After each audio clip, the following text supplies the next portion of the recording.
Hi, I'm Heather James, conference producer at Technology Networks, and I'm here to introduce our next talk, Soft Robotics for Rehabilitation Engineering and Other Medical Applications. Please join me in welcoming Dr. Jacqueline Libby, Assistant Professor in the Department of Mechanical Engineering at Stevens. She hopes to combine her background in soft robotics, mechanical design, machine learning, robotic perception, biosensing, and software engineering to build fully integrated systems that are ready for clinical translation. Following the presentation, we will also have a Q&A session, and we welcome any questions that you may have. Please ask questions using the Q&A system to the right-hand side of the video player. And without further ado, I will now hand over to Dr. Libby to begin her presentation. Okay, thank you so much, Heather, and thank you to the Technology Networks team. I'm very honored to be presenting here for Laboratory of the Future online symposium. So I am Jacqueline Libby. I'm a professor at Stevens Institute of Technology in Hoboken, New Jersey. And just a quick outline for my talk here. I will first go over my background, then I'll go into some motivation for why we want to use soft robotics for medical applications such as rehabilitation. Then I'll dive deep into my research in soft robotics, as well as some related research in biosensing. And then I'll go into a little bit of my plans for future work. And then we'll end with a virtual lab tour, since this is Laboratory of the Future. So I thought it would be fun to actually show you my lab. So getting started here, just going into a little bit of my background. I have an interdisciplinary or multidisciplinary background between computer science and mechanical engineering. So I got my bachelor's in computer science at Brown University. Then I got my master's in mechanical engineering at Carnegie Mellon University.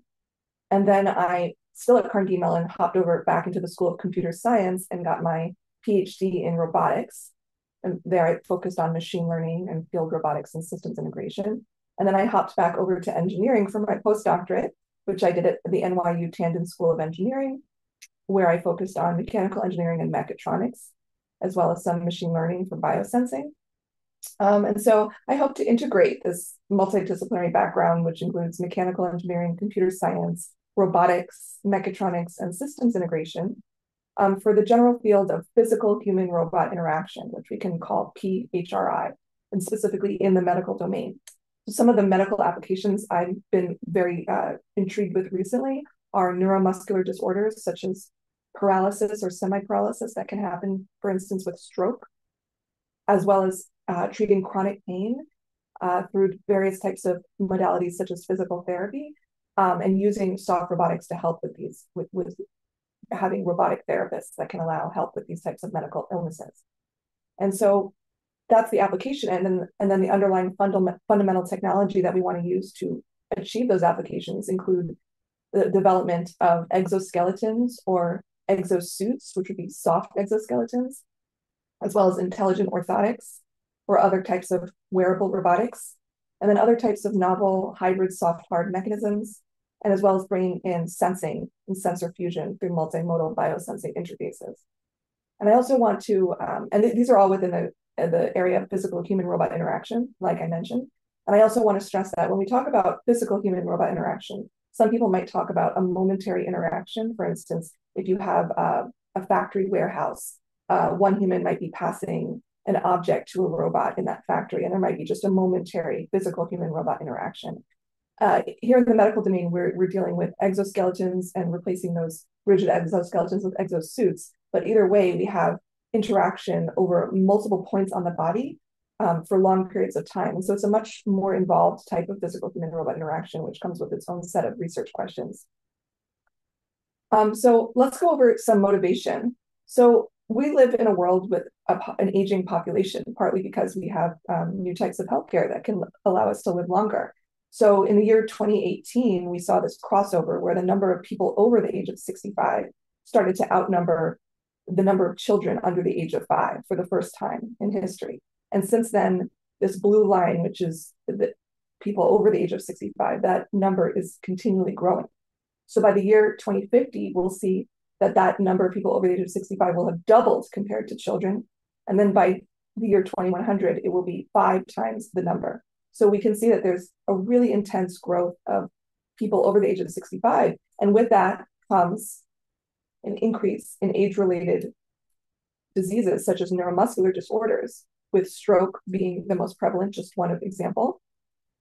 So for post-stroke rehabilitation, we would have a physical therapist working with the post-stroke patient for rehabilitation. And this is very time-consuming for the therapist. It requires physical interaction with a therapist for long periods of time, and that therapist is doing manual labor and must be skilled in that area. And this is very expensive to have a physical therapist doing this kind of work with a patient for such long periods of time. And this is a huge strain on our healthcare system. And then with COVID-19, there's an additional problem where you have elderly patients that cannot visit clinics. And then it's also interesting to point out that when a person has a stroke, the first 3 months after the stroke, they're in what's called an acute phase.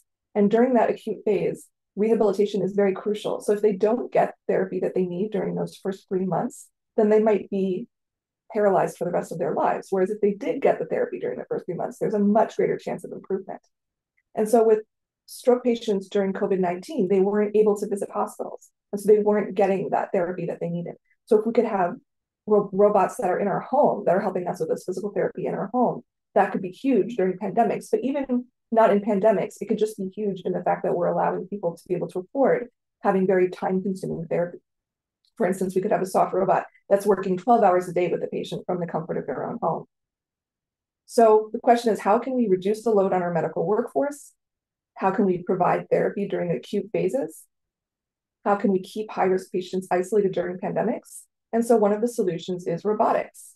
So we can have autonomous or semi-autonomous assistive devices that can deliver remote care. And then they can be accurate, precise, controllable, and repeatable. So these are some of the research questions we have to tackle in order to get them to have those qualities. And then potentially they can measure and monitor improvement in a much more data intensive way than a human therapist would be able to do. And so then we could then give that data to a remote healthcare practitioner to be able to monitor the improvement over time. So this is an example of a rehabilitation robot that was developed over 10 years ago. It's the MIT Manus, which is one of the most kind of fundamental canonical rehabilitation robots that we refer to. And here you can see on the computer screen, we have a video game. And the patient here is trying to play the video game. And so there's a red dot in the center, and the patient's going to follow the red dot as it moves to one of the places around the circle. And she's going to try and follow that with the motion of her hand. And that's going to be tracked with this robot that's attached to her hand. And not only is the robot going to track her movement, but it's going to help assist her to move there.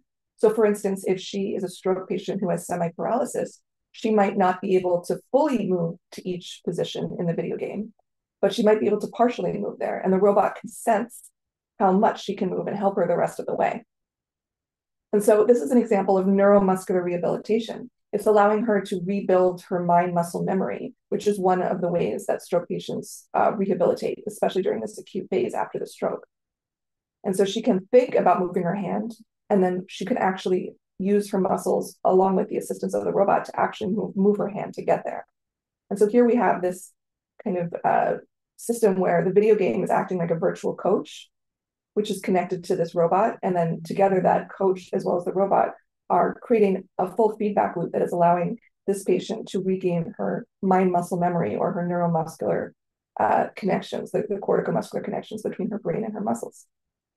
In addition, once she becomes stronger, the robot can then start to provide resistive training. So what I just described before might be assistive training, but then as her muscles regain strength and her mind muscle connections become stronger, the robot could actually push back at her to help her with resistance training, which is perhaps you could think of as similar to weightlifting. And this can all be done over a very fine continuous scale so that she can slowly build up to being healthy again. And so here we can see that she's moving she would be moving her hand along a table. So this is along a flat plane. So this would be a 2D type of exercise, a planar exercise. We could then think in the future of going to 3D exercises where now the person might have a video game that's asking them to pick up a spoon or do various other activities of daily living, which happen in full 3 dimensions. But you can see that now the type of robotic device that would be needed in order to help this patient starts to become much more complex, much more expensive. And so we can't really conceive of having such a robot in our home anymore. And it also comes with more safety considerations because now the robot has more degrees of freedom and more of a space to move around in. And so then we have to also consider how that robot is interacting with the human to make sure that it's still safe for the human to use. So these robots can be rigid, they're expensive, they're not portable, and they can also not be comfortable. This robot, for instance, doesn't look so comfortable. So then the idea is we want to replace such robots with soft exosuits. So here are some examples of exoskeletons that are made from soft actuators, right? So on the left, it's kind of a semi-soft actuator made out of a flexible metal. But on the bottom right, we see pneumatic actuators, which is the area I've been working in most recently, where we have these soft balloon type devices that can blow up with air. So here we see these white strips coming in down, and then these white strips are feeding air into these artificial muscles. And when they blow up with air, it moves them, and that in turn moves the human body. So in this bottom middle picture, this might allow the wrist to rotate. And on the bottom right picture, these can allow the hands to open and close. And then we also have neural interfaces, which I'll talk about later with regards to biosensing. So here, this person is wearing a bracelet, and in that bracelet, we have sensors that are sensing muscle activity. And so, for instance, if the person is semi-paralyzed and they're intending to pick up that ball, but they can only half get there, then we can read the neural signals coming from their brain as they think about picking up the ball, intend to pick up the ball. You can read those neural signals, perform signal processing on those signals, such as machine learning techniques, and then use that to then command the soft actuator to go and help the person finish off the job that they were intending to do, but which they can't do on their own because of their semi-paralysis. And so we want to build a full feedback loop where we can take in this biosensed information and use that to send a command to the robot, and then use the sensors within the robot to make sure we get to that command successfully. So that's a little bit of the motivation for the work and understanding kind of the general technology that we're trying to develop. And so now I'm going to go into some of my specific research that I've done. So here are some examples of the soft actuators we've been developing.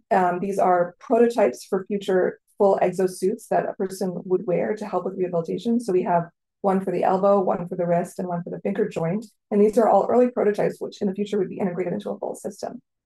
So let's start with the elbow one. So here we see this soft actuator we've developed, which is an early prototype for something that might be used within the elbow joint, as shown on the left. And you can see us here, we're blowing it up with air in order to create the actuator motion.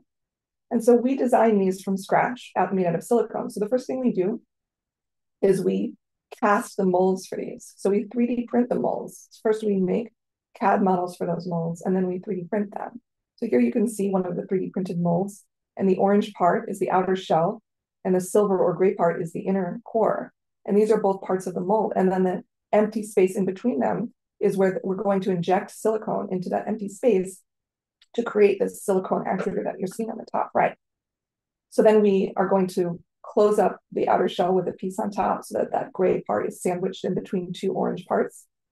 And then forgive me here because now the part that was orange is now gray, so hopefully that's not confusing. But we have this shell sandwiched up now, and then that syringe from the bottom is the silicone being injected into the bottom of the mold, and then you can see that silicone coming out of the top. And so once the silicone starts coming out of the top, we know that it's fully filled up the mold. The air has completely escaped, and all of what used to be air is now silicone. And then we let that cure. And then once it's cured, we then demold the outer shell, and then we wrap thread around it in order to give it some reinforcement. You can think of that as kind of like a soft exoskeleton for the actuator. And then we do another round of silicone injection molding in order to sandwich the thread in between two layers of silicone. And so we get something like this. And then we take out the inner silver core. And then we do 2 more rounds of casting to seal on it top and bottom. And then we have the final actuator, as you saw in this movie, which we're able to blow up with air. And here what the thread is doing is the thread is acting to give it a little bit of structure so that we don't get too much expansion on the sides, and so that we only get expansion along the main long track axis of this torus shape. So here's another soft actuator for the finger. So we were inspired by this paper here that built a soft exoglove made out of these little bellow actuators. But in this case, they've made these actuators by 3D printing a kind of stiff rubber. But instead what we do is we cast these silicone out of a much softer and more compliant silicone. And so we devised a process for doing this. So here's, for example, a CAD model of what the soft actuator would look like with a cross-sectional view so you can see the inside of it. So in this case, we have these zigzag diagonal shapes. So the inside of the soft actuator is not smooth. It has these triangular corners in it. So it's a little bit harder to fabricate. So what we do is we actually use wax for the inner core, and then we melt the wax out. So here you see the final soft actuator on the bottom right, which has been colored with a purple color. And then you can see this yellow coming out of the sides. That's an inner core of wax, which we use in order to create the shape, and then we'll melt the wax out. So going through the whole fabrication process here, first we would cast the wax into the correct geometry. So we would design and 3D print a mold to cast just the wax. And then once we poured and casted that, let it cure, we would then demold the wax, and then we have that. Then we would then take that wax and put it in a 3D printed outer shell. So now we have the inner core, which is wax, and the outer shell, which is 3D printed plastic. And then again, we have this negative space, which is going to get filled up by the silicone that we inject into the silicone. And then we close it up the top, so it's sandwiched up. And then here we show the silicone we're using here happens to be a pink color. We're injecting the silicone in, and then you can see what it probably looks like after we've cured it and taken off the top shell. And these little spider-like looking arms are where we're allowing the air to escape. So we're filling up the silicone with air. And then we eventually cut those little legs off at the end. And so then we get something that looks like that, like we showed before. And then we melt the wax out, which involves using heat of various sorts. Here we see a heat gun blowing hot air into the inner core, and then we would then go and put it in boiling water to get out more wax. And then once we've gotten all of that out, then we would go back and do another round where we 3D print these connector pieces that are rigid. And then we also 3D print this soft little white strip, which is flexible, so it can bend, but it can't stretch. So it can only bend and not stretch, and we call that the limiting layer. So one thing also to point out is that when we blow air into this soft actuator, again, we're going to get this radial expansion, this bulging that we don't want. So then we did one more step where we wrapped thread around so that, these triangular peaks and valleys, we wrapped thread around the valleys. So then you can see on the bottom right here that we are now avoiding that bulging. And then finally we get our actuator. And one of the really interesting things about this actuator is how fast it can actuate, right? So this is just a video in real time, not sped up, and it's able to move with high frequency. And so this is demonstrating the ability of soft actuators to be able to perhaps move a hand with high frequency, which is necessary for fine motor skills. And so one thing to point out here is that if we didn't have this white strip on the bottom, right, then when we blow air into the actuator, it would just move forward. It would just move out and in a linear motion. But because we put that white strip on the bottom, we turn a linear motion into a rotational motion. And so this is a very common concept that's used in soft robotics, where you might have something like the purple silicone, which is stretchable, and it's flexible and stretchable, whereas the white is flexible but not stretchable.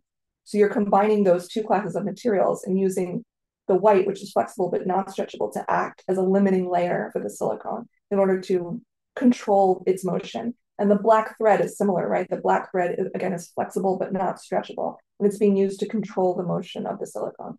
So we use these very soft materials like silicone and these somewhat soft materials like thread and flexible sheets in order to give some structure to the soft actuator so that we can then control its motion.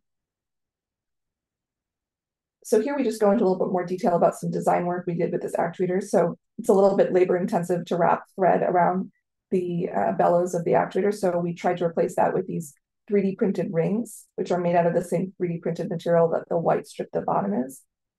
And then we also looked at, and so these are like little sleeves that you could just kind of slip on instead of wrapping multiple rounds of thread around each one. So we're trying to scale up and automate the design here. And then we also worked with replacing the middle ring with this shape that you can see here, which has these little slots in the feet, such that the bottom strips can now run through those slots, so that we can then stop this dorsal bulging that we're seeing. So again, we're controlling the motion to have a better structure. And then we also worked with saying, let's just replace all the rings with these little feet. And so then we get something that's looking like that. And so now we're only allowing the soft actuator to move along the axes that we want it to move in. And then one of the nice things about this actuator that you saw in the movie on the previous slide is that we can also apply negative pressure. So the top row shows us pumping air into the actuator, and the bottom row shows us sucking air out. So this is vacuum, right? Or what we call negative pressure. And because this soft actuator has these zigzag triangular up and down shape to it, that's why we're able to then bring it into vacuum, right? And so, yes, it's hard to fabricate this with the lost wax casting techniques that we have to use, but the advantage of doing that labor-intensive fabrication is that then we have an actuator that can both move with positive pressure and negative pressure. So one of the other things we do is we model these actuators with finite element modeling software, right? And so we're creating first we would create a CAD model of this actuator, and then we would import that CAD model into a physics-based engine. And then you can see all these little, so it's discretized into all these little finite elements so that we can then numerically solve for its behavior, since we don't have an analytical model for this shape. And so we show that we can both model it with the positive and the negative pressure. One of the things that we've come up with in our lab, which we'll be publishing soon, is the ability to put this actuator into pre-tension so that we can model both positive and negative pressure. So this slide shows all the fabrication defects that we have while we're fabricating. And I'm very proud of this slide because it shows that we've targeted every fabrication error that can happen. We've named it, and we make sure that we never have it happen again. And so we create very robust pipelines for how to fabricate these silicone shapes so that we don't have hardware bugs, right? So in code, we might have software bugs. I like to call these hardware bugs. And we're making sure that we are procedurally working on fabricating these actuators such that we don't get these hardware bugs. So like for instance, one of the things we do is we have to degas our silicone before we fabricate with it. If you don't degas it, then you'll get air pockets trapped in the silicone, like what you see on the top left. And then going to the next slide, to the right of that, we have air bubbles that can be created in thin walls. Again, if we don't degas the silicone correctly. Then we see a test we do where we test for leakages at the joints. So when we're connecting them to the rigid connectors, we can have air leakages at the joints. And so if we have that, or if we have air holes in the silicone, like what you see in the picture before, when we pump air in, even if it's a very tiny leak, we might not be able to see that visually, but with water, we can see it visually by seeing these little air bubbles coming out. Again, on the top right, we played around with using hot glue for attachment of the joints. We saw that did not work. We like to use zip ties instead. But in order to use zip ties, you have to have silicone with high tear strength, which is another thing that is important in terms of what kinds of silicone you're using. And on the bottom left, we show different tests we do for creating air adapters. So these are the joints of the actuator, the place where they're going to then connect with the next body, such as a tube bringing air in. And there's a lot of work we've done in order to create really robust joints. And then here we can see the silicone clogging in the air channel, which happens when we don't have a very thin layer of silicone between the top of the actuator and the bottom of the actuator when we're sealing it together. I'll go into this fabrication on the next slide. But again, these are things that we had to troubleshoot in our fabrication process. So I won't go through the rest, but these are some examples of things that are very specific problems that can happen, not just for random reasons, but for very methodical reasons. And we methodically figure out how to avoid these things happening. So here's an example of the wrist actuator that we're working on, which you can see here being used for wrist flexion extension. And so the fabrication process for this, the two last ones I showed you were both injection molding. And so this is pour molding, which is actually a little bit of an easier process than the injection molding. So we start here we mold the top half. So here we have a 3D printed mold for the top half. And then we're going to then pour silicone into it. We're going to let it cure. And then we're going to demold it. And so once we've taken it out of the silicone, it would look like this. And you can see these little rectangular areas here. These are going to be the internal air chambers of this actuator. And this actuator is what's called a NUNet, or a pneumatic network, which is a common type of soft actuator used in the soft robotics community. And then we're then going to separately fabricate the base, and then we're going to seal the top and the base together. And so the base, we're embedding a piece of fabric into the base, into a thin layer of silicone, and the fabric is going to act as the limiting layer in order to suggest the motion of the soft actuator when it's flown up with air. And so the bottom right shows the final part once we've sealed the top and the bottom together. So that pink layer there on the bottom right is the third round of silicone that we've pigmented with pink, which is the sealing layer between the top and the bottom. And in the middle left, we can see a CAD model of this. So we have the sealing layer shown with a thick black line, which is being used to seal together the top and the bottom. And then this shows another CAD model with some sectional views so you can understand what's going on inside this actuator. So from the outside, it basically just looks like a long rectangle, but inside it has these internal air channels and air chambers. So such that when we bring air in through a tube, it's going to inflate the soft actuator. And the way that the soft actuator deforms and bends is a function of the geometry of these internal structures. And it's also a function of this fabric that then limits the motion and suggests how the motion should behave. So another thing we look in our work is shape estimation of soft actuators. So soft continuum actuators have an infinite numbers of degrees of freedom, and that can pose certain challenges in robotic control and robotic research. So on the left, you have a rigid robot. So with rigid robotics, this is classical robotics, we would have a series of limb lengths and angles between the links. And each angle we can call theta 1, theta 2, theta 3.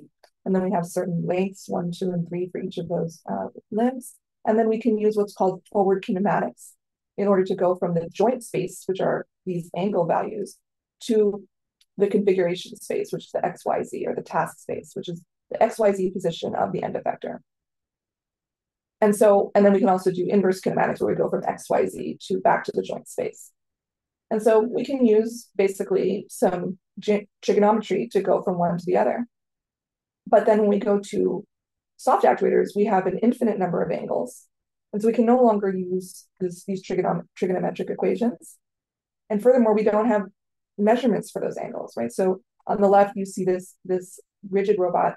It will have a motor at each of the joints, and that motor is going to have a sensor in it that gives you the angle information. But for a soft actuator, not only do we have more of those joints, we have an infinite number of those joints. We also don't have a motor at each of those joints. We don't have any information in each of those joints. And so the question is, how do we then estimate the shape? How do we know the shape at the end effector, or the tip, the XYZ? And how do we know the position or angle at any point along the robot? And so we try and use computer vision techniques, where we take a camera that's looking at the robot from the outside in order to estimate its shape. So this is a tool called Deep Lab Cut, which is a open source Python library that's based on deep learning models. And these are pre-trained models that are used a lot with scientists studying animals for various reasons. So here we see a mouse and its hand. It's a very high resolution video of a mouse hand pulling a joystick. And so you can imagine a biologist might use this tool in order to automatically get information about the mouse's activity over time. So here we see the hand of the mouse being tracked, all the joints and fingers of the hand of the mouse being tracked over time. And this is markerless motion tracking. So we have a camera that's using machine learning to track these joints without having to have markers on the mouse itself. So we also said, let's see if we can use this same tool to track our soft actuators. And so we did that here. And so here, these rainbow colored points are tracking 10 points along the base of the soft actuator. And again, this is markerless motion tracking. So we don't need any type of marker on the soft actuator. We just train the machine learning model in order to be able to track the soft actuator. And so then this can give us automated shape information about the soft actuator over time. And so here on the bottom left is our test rig. So on the left-hand side, we have our pneumatic control station, which is what we use to control the actuator, pneumatically pump air in and out of the actuator. And then you can see the soft actuator here against this black background. And there's a tube coming in from the outside. And this tube is coming down under the table and connected to this pneumatic control station. And it's allowing the soft actuator to behave as you see in this video. And then the video is coming from this webcam, which is looking at the actuator. And so we're looking at this image sequence coming from the webcam. And then we have the deep learning model running on the data from that webcam. And that's what you see in this video. And then meanwhile, on the top left, we have some other data coming from this experiment. So the pneumatic control station is controlling the pressure that's going into the actuator. And so the y-axis pressure in blue on the left, and then we have time on the x-axis. And this blue triangle is the controlled signal that we're giving to the soft actuator. We're saying ramp up from 0 pressure to 45 kilopascals of pressure, and then ramp back down again, and repeat that in a repeating wave. And that results of that inflation, deflation is what you see in this movie as the robot inflates up and down in this triangle wave. And then meanwhile, on the right y-axis, we have the angle, the bending angle, and that's coming from the computer vision, right? And so we can see, so this is a YY plot where we have the left Y-axis is the pressure coming from the pneumatic controller, and the right Y-axis is the resulting angle coming from the shape deformation of the robot, or the soft actuator here. So here we have these 10 points being tracked along the base of the robot, and we actually ignore most of the information. We just look at the top 2 points and we draw this orange arrow, and then we look at the bottom 2 points and draw another orange arrow. And then if we take the angle between those 2 orange vectors, we get what we're calling the one bending angle for that timestamp. And then we plot that as one data point, one orange data point on this plot. And so for each image, we have a different timestamp, and we'll have a different bending angle. And so then the collection of all of those timestamps gives you this orange curve, which is the bending angle of the robot over time, which you can see is closely following the pressure over time. So notice here that we're just looking at 1 degree of freedom. We're looking at one bending angle for each point in time, but we have 10 points that we're tracking here. So we can look at up to 9 degrees of freedom of shape information, right? And we can potentially look at some pseudo-infinite number of points that we're tracking over time. And that's really the whole power of this, is that we're able to track not just 1 degree of freedom, but many degrees of freedom. Here for these experiments, we're just showing 1 degree of freedom. And so we're showing both that we have the ability to automatically get this data, as well as to track higher dimensional information about this soft actuator continuum shape. So you can imagine that it would be very hard to get this data if for every timestamp we had to take a manual measurement, right? So in the soft robotics community, a lot of times when you see papers and they're reporting on shape or position, they might be doing some manual measurements, or they might be using marker-based measurements. And here we're showing a very powerful tool. And so now we can look at the pressure versus angle. So we get rid of the time axis, which is on the top graph, the horizontal axis, and we take the 2 vertical axes and plot them against each other. So now we have angle versus pressure, right? So the right y-axis becomes the left y-axis, and the left y-axis becomes the x-axis. So we can look at angle versus pressure. So this is the exact same data, but now we're just looking at different axes, right? So now we still have this triangle wave. We're going up, down, and during the inflation, it goes from 0 up to 45 kPa, and then during the deflation, it goes from 45 kPa back down to 0, and then it cycles in this loop, right? And we can see that we have very consistent behavior between one cycle and the next, which shows the repeatability of our soft actuator, as well as our computer vision measurement tools, as well as the repeatability of our pneumatic controller. So altogether, just even being able to look at this graph so cleanly shows a lot of power in the experimental setup we have. But then in addition, it shows us some interesting information. It's showing us here the hysteresis in the silicone. So hysteresis means that the inflation doesn't look the same as the deflation.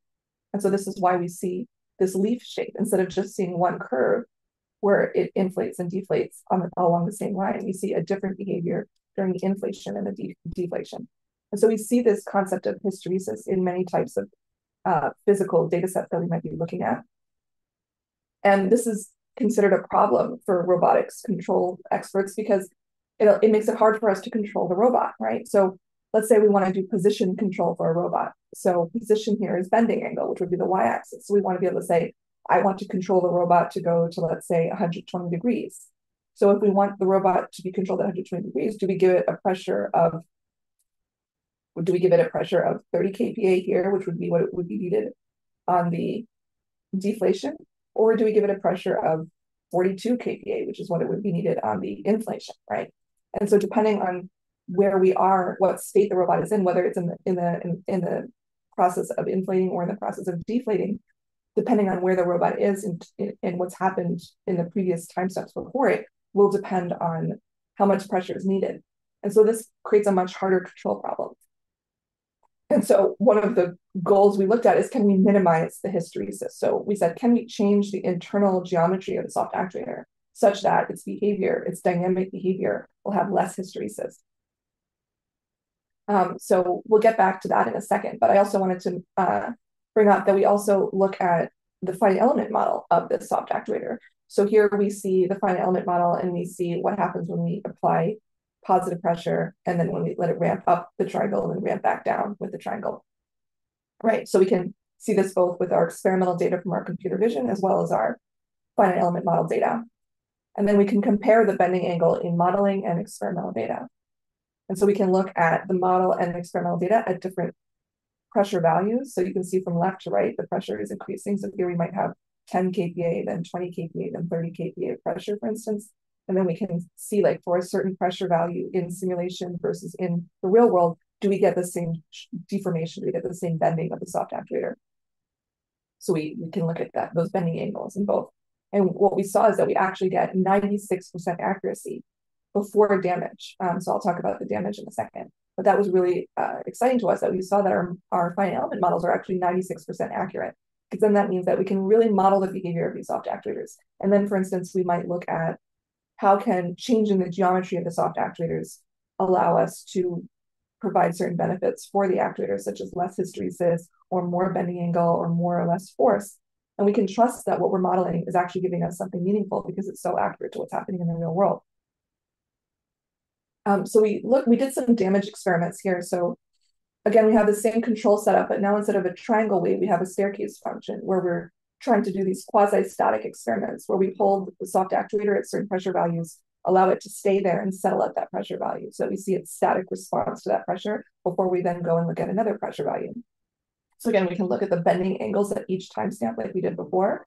And so then we have another YY plot where we plot the left Y-axis is our pressure coming from our pneumatic control station, and the right Y-axis is the bending angle coming from the computer vision model. And so what you would expect to see is that as the soft actuator settles at each staircase step, you would imagine that bending angle would also settle. And that is what you see for the lower pressures. But then at the higher pressures, you see that the bending angle isn't settling. It keeps on bending and bending, even though the pressure isn't changing. And the reason this is happening is because there's micro fractures, micro tears, or damage happening to the soft actuator. And so what we can conclude from this is that after a certain pressure value, we're starting to stretch the actuator too much and we're actually damaging it.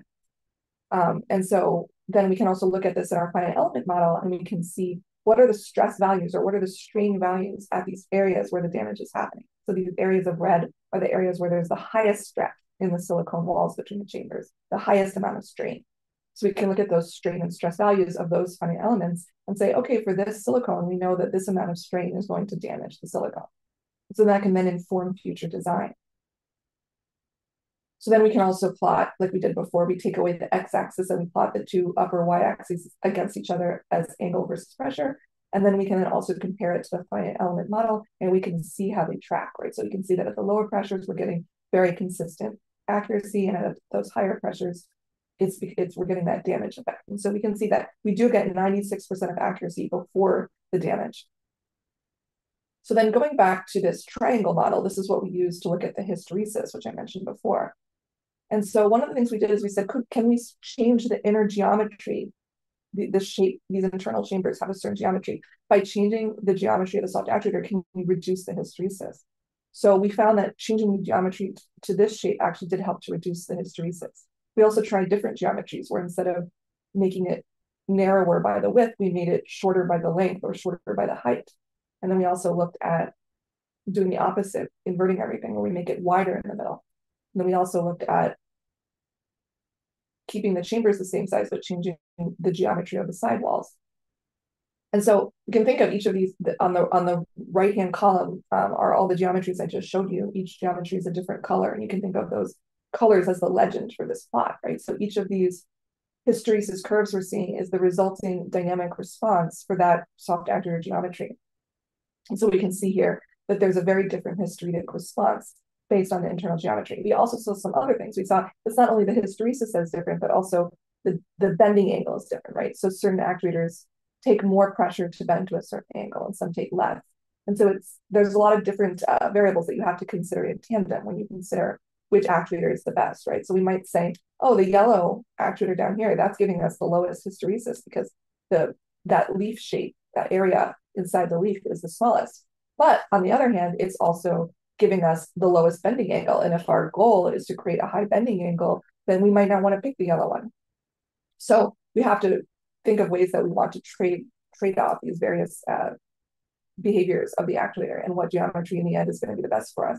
We also looked at different peak-to-peak pressures. So remember that these graphs are created from a triangle wave, but that triangle can have a different amplitude, it can have a different frequency. And so we looked at different amplitudes and frequency for those triangle waves and looked at the resulting response. And keep in mind that each data point in these curves is coming from our computer vision algorithm, right? If we had to hand measure these data points, we wouldn't be able to generate this amount of data. And so having this computer vision tool allows us to study the behaviors of this geometry. This whole system together is allowing us to ask new questions about the soft actuator geometry. So that was some of my research in soft robotics, and I want to also talk a little bit about my research in biosensing. So my training in my PhD was mostly machine learning for robotic sensors, and I'm now trying to apply that to machine learning for biosensors, sensors that we put on the human body, which a robot might then use to control the robot that's interacting with the body for physical human-robot interaction. So you saw the image on the left before, which would be an example of a soft exoskeleton that's being controlled by that bracelet, right? So we might imagine that that bracelet is giving us muscle activity. That muscle activity information is, we can then perform machine learning on it. So on the right-hand side, instead of an exoskeleton, you see an amputee participant with a prosthetic arm. And the same idea here is that the bracelet information coming from the muscle signals could then be used to control the prosthetic arm. So if you imagine this man on the right, he might be thinking about opening his hand or closing his hand. And he doesn't actually have a hand to open or close, but his brain signals are still being sent down his spine, into his shoulder, and into his upper arm. And the thoughts he's having are still signaling those muscles in his upper arm in order, because those neural pathways are still trying to get to the phantom arm that is no longer there. So we can pick up those signals with muscle sensor data, which is called electromyography. So we have EMGs or electromyography data in each of those black boxes in those bracelets that are surrounding his arm. And then we can perform machine learning on that data coming from those bracelets, and then we can classify. So we might say, let's build a binary classifier, hand open or hand close. So we can train a model that learns how to classify hand open versus hand close from that electromyography data on his arm. So one of the things we were looking at in my former research group is, how do we translate from these traditional bracelets, which are called the myo bracelet, for instance, and how do we then go to high density EMG? So the bracelets, we have one EMG sensor in each of these 8 black boxes in the bracelet, but now on the right, we have a high density EMG where we have an 8x8 grid of sensors, which we could call sense cells, similar to pixels in computer vision with images. So we can think of this grid as though it's a low resolution 8x8 pixel image, or instead of an 8x8 pixel image, it's an 8x8 sensor image, right? But it's the same idea, is that at each timestamp, we have an image of data, right? And then, so on the left, you can imagine we have that image, which might look like a heat map, like a grayscale image. And then we can then use deep learning algorithms that are often used within the computer vision community in order to do classification. So I talked before about the example of maybe a binary classifier where we're classifying hand open or hand close. But now that we have this high density information, we can go to a multi-class classifier. So instead of just 2 hand gestures, open and close, we looked at up to 65 different hand gestures for different finger configurations. And we built a 65 class classifier that can distinguish between those 65 classes from this high density data source. Another thing we did is we just looked at the transient phase of the data. So basically, you can imagine that in this hand gesture we're looking at here, the person is bending their finger down. And so there's some amount of time, let's say 3 seconds, that it takes for the finger to go from the start to the finish. And we look at just the first, let's say, quarter of a second of data when the person just begins to start that movement. And we say, can we classify it just from the beginning of that movement, right? So it's much easier to classify the movement once it's finally reached the final configuration. But we said, let's just try and classify it just even before it reaches there. And the goal here is that we want to be able to have our soft exoskeleton or our prosthetic arm be able to react very quickly to the intention that the person is having. So there's not a delay between when the person thinks about moving their hand and when they actually move their hand. Another thing we looked at is electrode shift. So here you can imagine that the person is donning and doffing a prosthetic arm, and maybe there's a high density grid at the socket between the prosthetic arm and the amputated upper arm. And maybe every morning he goes to put on his prosthetic arm, and every day that he puts on, it's slightly in a different position, maybe even just 1 or 2 millimeters, it's in a different position. But that can really affect the data, right? So you can see here in these, if this is a grid of our sensor data, then the black, blue, and yellow boxes show maybe how the data could be, even just a slight shift of a few millimeters could completely change what pixel we're looking at in the data, or what sensor we're looking at. That could completely destroy our data set. And so what we did is we looked at data augmentation techniques where we looked at data that had this electrode shift in it and said, can we learn past that? And so both with the looking at just the beginning of the data as well as the transient phase of the data, we're able to get still up to 80% accuracy when we use data augmentation techniques to account for the electrode shift. And what we see actually is that if we don't account for the electrode shift, we actually get down much, much lower accuracy. So this is a very important result. And it's also not surprising we got this result because data augmentation is often used in the computer vision community for the same reasons, right? So with a camera, you could have a camera, let's say you're trying to classify a cat versus a dog. Then if you have the camera from multiple perspectives looking at different images of cats and dogs, that's going to allow to build a much more robust machine learning model because you're training the data from multiple viewpoints. So we're doing the same thing here where we're training the data from multiple shifted positions. So now I'll go into some of my future work, which I'm still in the process of developing my lab and recruiting talented students to come work with my team. So we're trying to replace some of the laborious soft robotic manufacturing techniques with soft additive manufacturing. So trying to 3D print silicone. So we can, what I talked about before with this wrist example, we went through the laborious casting process. We want to be able to do a one-shot 3D printing, which we've done. We've shown that we're able to do that. We're able to 3D print silicone with high tear strength, no air links. And so we're very happy with that. And that's going to help us really scale up our work, be able to explore many different types of design, not just in modeling, but also in experimentation. Again, here's an example of the finger actuator, which was the most laborious actuator we have to cast because it involved lost wax casting. And again, we're able to do the one-shot 3D printing to create these miniaturized finger joint actuators where the thickness of the walls is actually beneath 1 millimeter, and we're still able to get robust soft actuators with no air leaks. We're also looking at soft additive manufacturing of sensors themselves. So here we see another group that's using direct ink right to print a sensor onto a soft stretchable film. And so we can imagine in the future that we would replace these high density electrodes, which can cost up to $40,000 just for one of these sensors, and 3D print them with much more affordable, stretchable robotic skins that we're trying to develop. And some teams here have already been using that to print electrode tattoos. And so now with all of that said, I'll just finish off with a little bit of a fun virtual lab tour since this seminar is about laboratories of the future. So I want to also just make a shout out to my current team. So I have 2 PhD students right now, Mustafa and Paolo, and I have a lot of undergraduate and master's students who are dynamically involved in our research. And here's my lab, which we've set up over the last year and a half. And we have a lot of activities going on in the lab. So in the forefront, we have a bunch of computer stations because a lot of our work, of course, is just done on computers. But then we also have a lot of fabrication activities going on. So for instance, here we have a station where we're developing all of our soft actuators, doing fabrication like we talked about. In order to do that, we also have to degas the silicone. So we have our vacuum chamber over here, and we have a really nice oilless vacuum chamber that doesn't pollute any oil into the air, allowing us to have a very clean environment in our lab. We also have our electronics station where we're doing a lot of mechatronics work in order to build our pneumatic controllers, and we're publishing in this area right now. And then once we've built our pneumatic controllers, we're also trying to do some force testing and various kinds of experimental testing with our soft actuators. So first we have to fabricate the soft actuators, then we have to build the mechatronic pneumatic control stations. And once we have those 2 parts, we can then bring them together to actually run these experiments.